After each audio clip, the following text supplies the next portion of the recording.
ننھی سکینہ نے ان کے زانوں پر منہ رکھ دیا۔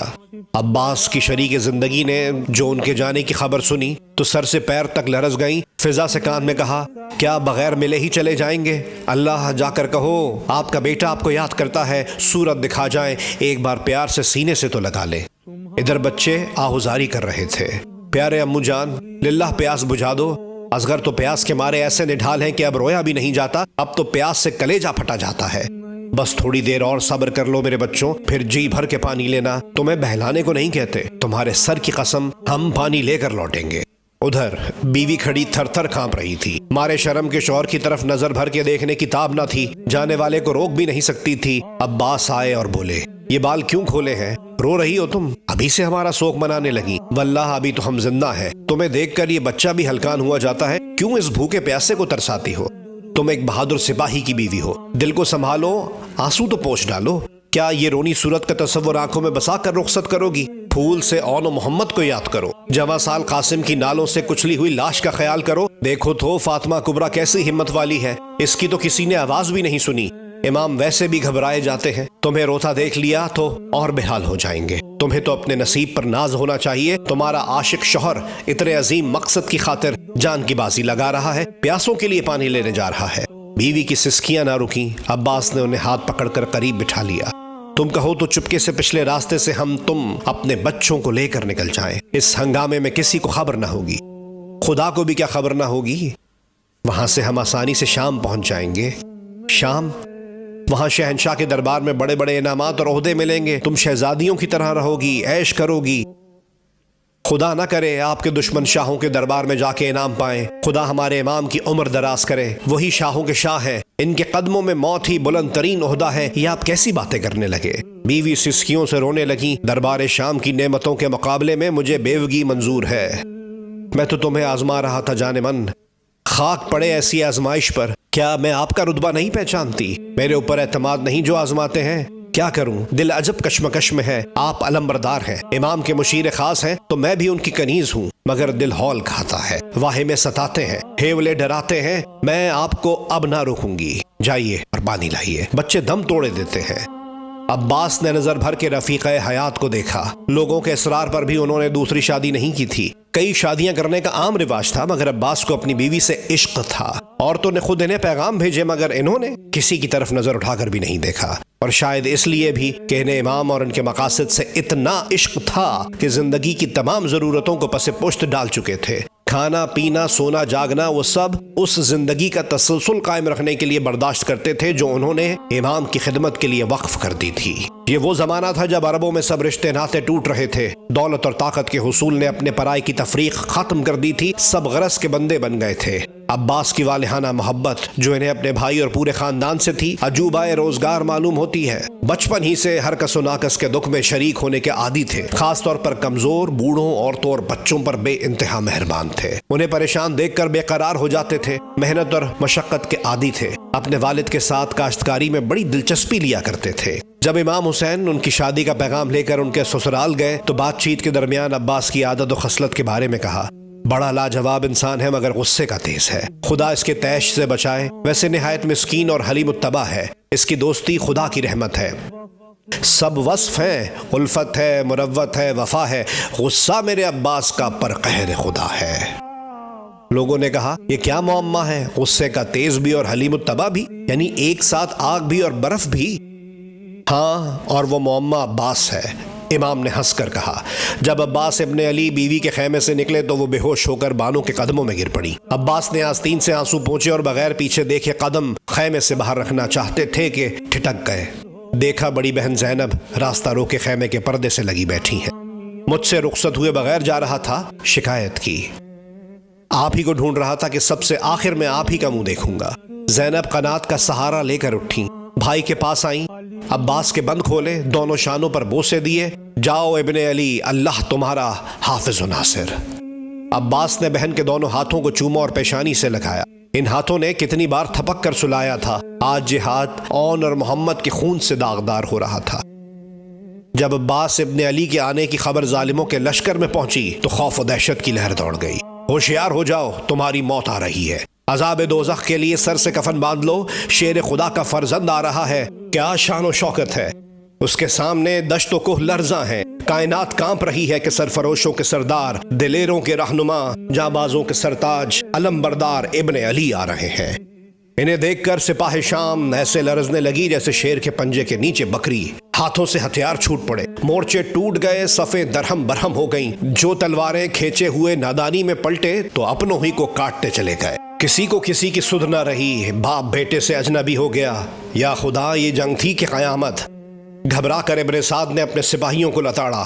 یہ کیا غضب کرتے ہو بہادروں؟ مورچے چھوڑ کر بھاگ رہے ہو؟ ڈوب مرو چلو بھر پانی میں، تمہیں شرم نہیں آتی؟ اتنا خوف و ہراس چھایا ہے؟ یہ علی کا بیٹا ہے، وہی علی جسے ہم نے کتنا کامیاب چکما دیا تھا۔ جب ہم نے باپ کو پھانس لیا تو یہ تو صرف بیٹا ہے، بھوکا پیاسا اور نڈھال ہو رہا ہے، بچ کے کہاں جائے گا؟ اسے روکنا کون سی بڑی بات ہے؟ یہ اسی کا بیٹا ہے جس نے تمہارے باپ دادا کو پیروں تلے کچلا تھا، انہیں شکست فاش دی تھی۔ بس میرے جیالوں، بڑھ کر جنگ بدر میں مارے جانے والوں کا بدلہ لے لو، خاک میں ملا دو۔ شیطان نے جو راہ دکھائی تو لشکریوں کی شامت آ گئی۔ فوج ایک گھٹا کی طرح امنڈ کر نہر کے گھاٹ پر برس پڑی۔ بکھرے ہوئے بدحواس جنگباز پھر سے مرتب ہوئے، سرنگوں علم اونچے کھڑے ہو گئے، نیزے سروں سے اوپر اٹھ گئے، دیکھا دیکھی اوروں کے بھی دل بڑھ گئے۔ گرز تول تول کے پہلوان آگے آنے لگے۔ ابو الفضل عباس نے رجز شروع کیا، آنکھیں کھول کر غور سے دیکھو کہ پھر فرصت نہ ملے گی۔ میں شیر خدا کا فرزند، امام حسین کا ایک ادنا غلام، تم سے بچوں کے لیے پانی کی درخواست لے کر آیا ہوں۔ انکار کی صورت میں یہ التجا تمہارے حق میں موت کا پیغام بن جائے گی۔ معصوم پیاسے بچوں سے تمہاری جنگ نہیں، نہ وہ تمہارے دشمن ہیں، نہ انہیں تمہاری سیاست سے کوئی واسطہ ہے۔ یا ابن علی، پانی چاہیے تو خلیفہ وقت کے ہاتھوں پر بیعت کرو، ورنہ تم تو کیا، پیاسے علی اصغر بھی گھٹنوں چلتے پانی کی آس میں آئیں گے تو جواب میں تلوار، نیزے اور برچھیاں پائیں گے۔ اب بھی وقت ہے، بیعت کر لو اور دریا سے جتنا پانی چاہو لے لو۔ ابن سعد نے بلند آواز میں کہا، او احمقوں کے سردار، جانتا بھی ہے کہ بیعت کی شرائط کیا ہیں؟ بیعت برضا و رغبت کی جاتی ہے، زور زبردستی اور دباؤ ڈال کر لی ہوئی بیعت بے معنی ہے۔ ایسی بیعت کرنے والا گناہگار اور لینے والا احمق۔ عباس نے جواب دیا، ہمیں اس بحث سے کوئی سروکار نہیں، ہم حکم کے بندے ہیں۔ جان کی خیر چاہتے ہو تو اپنے امام کو سمجھاؤ کہ ہٹ دھرمی چھوڑ دیں اور راہ راست پر آ جائیں۔ عباس کا غصہ اپنے پورے جلال سے پھٹ پڑا۔ او یزید کے لے پالک، زبان سنبھال کر بول، ہمارے منہ نہ لگ، ہماری حرب و ضرب کا سکہ ساری دنیا کے دل پر کندہ ہے۔ ہم کے پہاڑوں کو جنبش سے پرے سرکا دیں۔ اے شقی القلب درندے، کیسی عبرت کا مقام ہے کہ تیرے گدھے گھوڑے فرات میں کلیلے کریں اور ساقی کوثر کی اولاد دو بوند کو ترسے۔ بچوں کی حالت دیکھی نہیں جاتی۔ علی اصغر ساری رات پیاس سے تڑپتے رہے، اب رونے کا بھی دم نہیں۔ سکینہ کی جان کے لالے پڑے ہوئے ہیں، حلق میں کانٹے پڑ گئے ہیں۔ اے ظالم، تو کس خمیر سے بنا ہوا ہے یہ حدت؟ یہ شعلے برساتی لو تنور کی طرح دہک رہے ہیں۔ امام کا چمن پتا پتا کر کے مرجھا رہا ہے، ہاتھ پاؤں سرد، پھول سے رخسار زرد ہیں اور ہونٹ نیلے پڑ چکے ہیں۔ ابن سعد کا چہرہ شدت خوف سے زرد پڑ گیا، آنکھوں کی پتلیاں اپنے محور پر ٹھہرنا بھول گئیں، دم گھٹنے لگا، سانس باہر جا کر واپس لوٹنے سے انکار کرنے لگی۔ شمر نے جو اس کی یہ حالت غیر دیکھی تو گھوڑا لپکاتا ہوا بڑھا، سعد کے پاس آ کر گھورنے لگا۔ وہ تو اس طاق میں تھا کہ ابن سعد ذرا بھی ڈھیلا پڑے اور وہ اسے دبوچ لے۔ ابن سعد فوراً چوکس ہو کر سنبھل گیا۔ شمر نے موقع کی لگام اپنے ہاتھ میں لے لی اور قہقہا لگا کر شعلہ فشاں ہوا، یوں پانی نہیں ملے گا۔ اگر امام کو بچوں کی جانیں پیاری ہیں تو بیعت سے کیوں انکار ہے؟ یہ سامنے دریا موجیں مار رہا ہے، ان کے بچے پیاسے ہیں تو اس کے ذمہ دار وہ خود ہیں۔ بیعت کر لیں، دریا کھل جائے گا۔ کیا بکتا ہے ناپاک کتے؟ عباس گرجے، غارت ہو کم بخت، تیرے منہ میں خاک، تیری اور تیرے امیر شام کی کیا حقیقت ہے؟ کبھی شاہوں نے غلاموں کے آگے سر جھکائے ہیں؟ کعبہ کبھی میخانے کے آگے سر نگو نہیں ہوتا۔ ایک ظالم اور شرابی اور بدکار انسان کے ہاتھ پر میرے آقا بیعت کر کے دین اسلام کی توہین نہیں کر سکتے۔ اپنی عمر کا سرمایہ وہ یوں خاک میں ہرگز نہیں ملائیں گے۔ تو انہیں مجبور و لاچار سمجھتا ہے، اگر وہ چاہیں تو چشمہ کوثر ان کے قدموں میں قربان ہو جائے۔ تو فاطمہ کے لال کا مرتبہ نہیں پہچانتا، وہ کتنے سربلند اور عظیم ہیں۔ ان کا دشمن پیغمبر خدا کا دشمن ہے، دین اسلام کا دشمن ہے، پوری انسانیت کا دشمن ہے۔ تو لٹیرا اور غاصب ہے۔ پانی پر ہر جاندار کا حق ہے۔ پانی خریدنے کے لیے امام کا ضمیر تو نہیں بک سکتا۔ ہمت ہے تو لے لو پانی، پھر نرمی سے کہنے لگا، اپنی جوانی پر ترس کھاؤ عباس، تم میرے عزیز ہو، تم جیسا جانباز سپاہی دنیا کو پیروں پر جھکا سکتا ہے، اپنی طاقت سے سارے جہان کو زیر کر سکتا ہے۔ تم نے میرا امان نامہ ٹھکرا کر عقل مندی کا ثبوت نہیں دیا، اب بھی موقع ہے۔ پھر وہی سودے بازی، یہ سپاہی دنیا کو اپنے پیروں تلے روندنے کے لیے بکاؤ نہیں ہے۔ کسی بھی انسان کو طاقت کے زور سے زیر کرنا ہمارا شیوا نہیں، ہم دنیا کے معمار ہیں، خواہ اس تعمیر کی بنیادوں میں ہمیں اپنا خون ہی کیوں نہ نچوڑنا پڑے۔ تمہیں اپنے معصوم بچوں کا بھی خیال نہیں؟ جانتے ہو تمہارے بعد ان پر کیا بیتے گی؟ وہی جو فاطمہ زہرا کی دوسری بہو بیٹیوں پر بیتے گی۔ ادھر خیمے میں بالی سکینہ امام کے گلے میں باہیں ڈالے رو رو کر جان دے رہی تھی۔ ہائے بابا، ہماری ضد پر چچا جان پانی لینے گئے، ہماری توبہ بابا، اب ہمیں بالکل پیاس نہیں، اللہ چچا جان کو واپس بلا لیجئے۔ پانی بغیر وہ واپس نہ لوٹیں گے بی بی، امام نے بچی کو سمجھایا۔ رو مت جانے پدر، پیاس کی شدت بڑھ جائے گی۔ ادھر شمر سے عباس ابن علی کہہ رہے تھے، میں جنگ کے ارادے سے نہیں آیا ہوں، معصوموں کے لیے پانی لینے آیا ہوں، لیکن کوئی مجھے روکنے کی ہمت کرے گا تو منہ کی کھائے گا، مجبوراً مدافعت کے لیے تلوار اٹھانی پڑے گی۔ یہ کہہ کر گھوڑے کا رخ دریا کی طرف موڑ دیا۔ شمر نے فوج کو للکارا اور تلواریں میانوں سے نکل پڑی، نیزے بلند ہو گئے، برچھی بردار آگے بڑھے، طبل اور نقاروں پر چوٹ پڑی اور میدان کربلا کا سینہ دھڑکنے لگا۔ جنگ کے اعلان کی صدا سن کر امام خیمے سے باہر نکل آئے۔ علم بردار کے ہاتھوں میں علم کو سر بلند دیکھ کر جان میں جان آئی۔ جم غفیر نے عباس کو چاروں طرف سے نرغے میں لے لیا تھا، مگر علم صاف ان کی نشاندہی کر رہا تھا۔ جس رخ علم بڑھتا کائی سی چھٹ جاتی، سپاہی لشتم پشتم بھاگ کھڑے ہوتے۔ فوج میں عجیب بے اطمینانی اور ہراس پھیلا ہوا تھا۔ یہ سراسر دھوکہ ہے، یہ ہرگز عباس نہیں، علی ابن ابی طالب ہے۔ وہی قد، منور پیشانی، آنکھ کی ہر جنبش پیغام اجل ہے، وہی دو دھاری تلوار کی خیبر شکن کاٹ، وہی گھوڑے کی پھرتی اور عیاری۔ شیر خدا سے مقابلے کی شرط نہیں تھی، ہم علی سے نہیں لڑ سکتے۔ فوج کے قدم پیچھے ہٹ گئے۔ پاگل ہو گئے، علی ابن ابی طالب کو تو مسجد میں ابن ملجم نے چھرا مار کر ختم کر دیا تھا، غور سے دیکھو یہ عباس ہے، 3 دن کا بھوکا پیاسا ہے، اکیلا ہے۔ شمر نے بہت سمجھایا مگر سپاہی گومہ گو میں پڑ گئے، سوچنے سمجھنے کی طاقت سلب ہو گئی۔ عباس نے موقع سے فائدہ اٹھایا، ایک دم جلغار کرتے ہوئے دریا تک پہنچ گئے اور گھوڑا پانی میں ڈال دیا۔ پانی کو چھوتے ہی سر سے پیر تک برق دوڑ گئی، جیسے سرخ دہکتے لوہے کو پانی میں بجھا دیا۔ حواسوں پر قابو پا کر عباس نے جھک کر مشکیزہ بھر کر منہ تسمے سے باندھ دیا، پھر اپنی پیاس بجھانے کے لیے چلو بھرا۔ ہتھیلی سے پانی کی تری کلیجے تک اتر گئی۔ عجب نشہ سا طاری ہو گیا، آنکھیں بند ہونے لگیں، پانی ہونٹوں تک لائے، پانی کی خوشبو سے دل و دماغ مہک اٹھا۔ دوسرے لمحے پیاسے معصوموں کی شکل آنکھوں میں پھر گئی، دم توڑتے علی اصغر، زرد اور کملائی کلی کی طرح گرتی پڑتی سکینہ، کرتے کا دامن چوستے باقر ابن عباس۔ ہاتھ کانپا اور پانی واپس دریا میں گر گیا۔ یا پاک پروردگار، اتنی فرصت دے کہ مشک خیمے تک پہنچ جائے، پیاسوں نے بڑی امیدیں لگا رکھی ہیں، یا خدا میرا بھرم رکھ لے۔ جی ہی جی میں دعائیں مانگتے تیزی سے نکلے کہ شمر چلایا، خبردار شیر کے بچوں، گھیر لو کہ شکار بچ کر نہ جانے پائے۔ یاد رکھو اگر پانی خیمے تک پہنچ گیا تو تمہارے لہو سے فرات کو چھلکا دوں گا۔ فرات کے محافظوں، جینا چاہتے ہو تو گھیر لو اکیلے کو۔ بھاگتی فوج کے قدم ڈھیلے پڑ گئے، ہر حالت میں موت سے بغل گیر ہونا ہے، عباس کے ہاتھوں جان جائے یا اپنی ہی فوج ذبح کر دے۔ ویسے عباس اکیلے بھی ہیں، ایک ہاتھ میں مشکیزہ ہے، سپر بھی وار روکنے کے لیے نہیں، بس ان کی 2 دھاری تلوار ہی ان کی ڈھال ہے۔ عباس تلوار گھماتے، مشکیزہ تیروں کی باڑ سے بچاتے، صفوں کو چیرتے، گھوڑا بڑھانے لگے۔ موج در موج تیر آتے تو مشکیزہ بچا کر سینہ سپر کر دیتے۔ دور خیمے دکھائی دے رہے تھے، بچے ہاتھوں میں کٹورے لیے ننھے ننھے کھلونوں کی طرح خوشی سے اچھل رہے تھے، پانی کے شوق میں بار بار لپکتے، مائیں دامن پکڑ کر روک لیتی تھیں۔ کئی بار آنکھوں تلے اندھیرا چھایا، بینائی گمسم ہو گئی، مگر عباس ابن علی ہمت ہارنا نہ جانتے تھے۔ زخم کھاتے بڑھتے ہی جاتے تھے کہ ناگاہ کسی ظالم نے شانے پر تلوار ماری، بازو کٹ کر دور جا گرا۔ ایک پل کو آنکھوں میں دنیا اندھیر ہوئی، معلوم ہوا گھوڑے سے گر پڑیں گے، بس وہ سامنے ہی تو خیمے دکھائی دے رہے تھے۔ بس چند ثانیے زندگی کے اور مل جائیں، منزل آ پہنچی۔